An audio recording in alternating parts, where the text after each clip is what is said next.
you have any idea that Johan Santana was Sean Manaea's favorite player? Not till I think our social media account, we posted something early in camp where guys are coming in asking the favorite player, and I saw that Johan was his favorite player growing up. I knew Johan was coming, and I didn't want to say anything to Sean. So yesterday when he first got here, I pulled Johan aside and said, "Let's meet Sean." It's a pretty cool moment.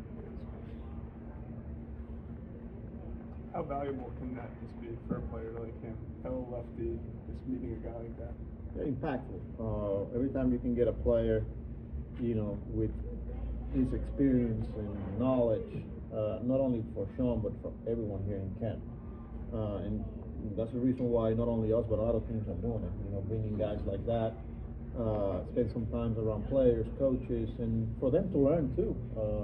There's a lot of new teams here that probably Johan is not familiar with it, by the time when he was pitching, and so much technology now. So, but yeah, it goes a long way, man. Having a conversation, having interactions, and we saw it yesterday when Johan's talking to Sean about the changeup and this and that, and not only to Sean but with players, and then watching Johan sitting down with our pitching coaches, and that's what we want, out of these guest coaches here. So, yeah.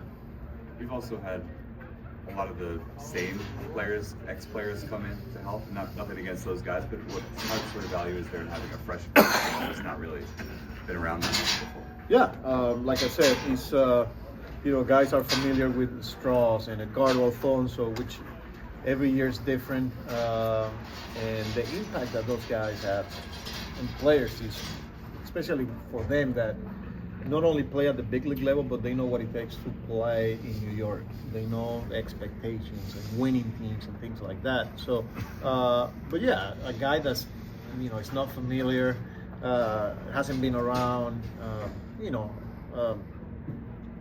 it's different, but at the same time, you feel the same way out of some of the other guys too. Is there anything in particular that you're looking for offensively from Brett this spring? Conviction, dictating at bats, putting his ace swing on pitches. He controls the strike zone, but it's just the conviction on it, making hard contact.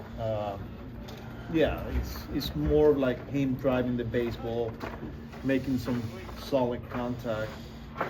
Just have conviction behind his swing. Does he have to still work on hitting the ball in the air more?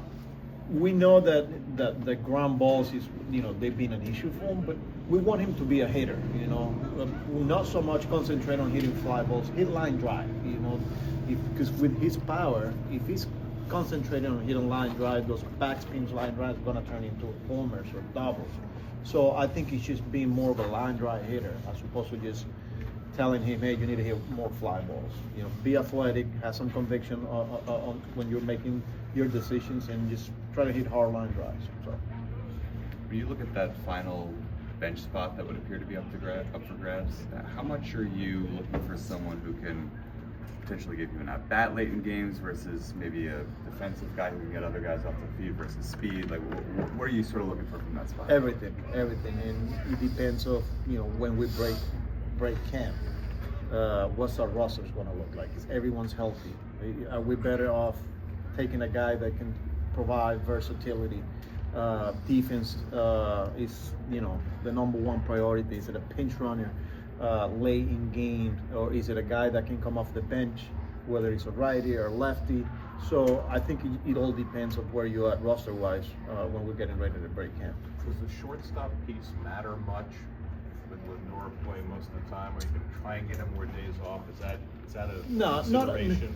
Not as much, but someone that we could feel comfortable enough to say finish a game on a blowout, and we want to get Lindor off his feet and play the last couple of innings, and we could feel comfortable.